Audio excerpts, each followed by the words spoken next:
me being a graduate of Laurel, it was I guess an easy progression to become friends with the robotics teacher, Mr. Greg Walter. And so talking with him, we would converse about different projects that could potentially be collaborated on, and they had a wonderful idea of something that would keep our school safer.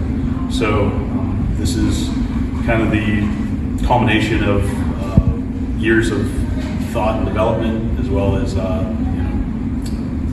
lot of just our staff's blood, sweat, and tears to make it as perfect as we could for the school.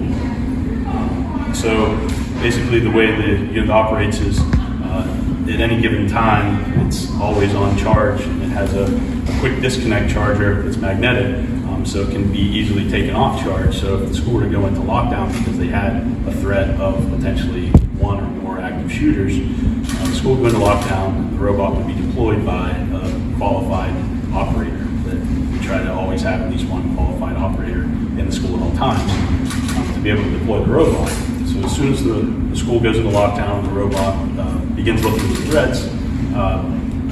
Basically, it starts relaying video from the infrared camera out, similar to like a Zoom or a Skype call.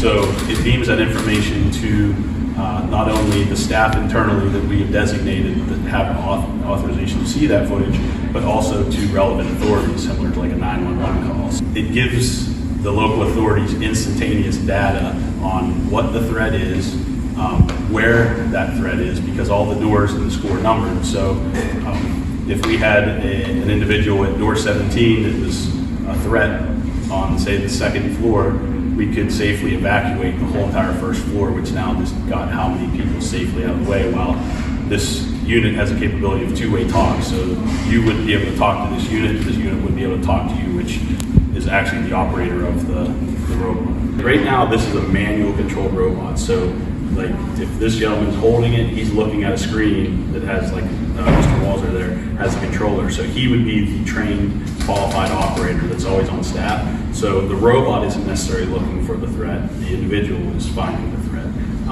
But if we have the, like say if the school were to go in lockdown, you kill the lights and then all the spotlights come on, it would be pretty easy, especially with this school, to do a sweep in a short amount of time and find that individual. And from there, the unit is already interacting with the person and taking their attention off of what they came in there to do, and maybe saying like, why are you doing this? What's going on in your life? And a police negotiator can actually be talking to them instantly while they're speeding here to set up a perimeter. So that's all the defensive part of it. And then we also have offensive options where this thing can have a taser system that would incapacitate somebody. It can have a pepper ball spray, all sorts of different offensive attachments that would actually incapacitate somebody enough where they could see on the screen, and then other staff members could come in to hold that person until the authorities arrive. The other thing I wanted to point out is in a lot of the critical areas, the unit has armor, so it's able to be fired upon. It doesn't have tires to be popped like air tires, and there's armor in critical places where this thing can take a lot of gunfire before it would ever stop working, and even then chances are the camera system, the speakers, the siren would still work.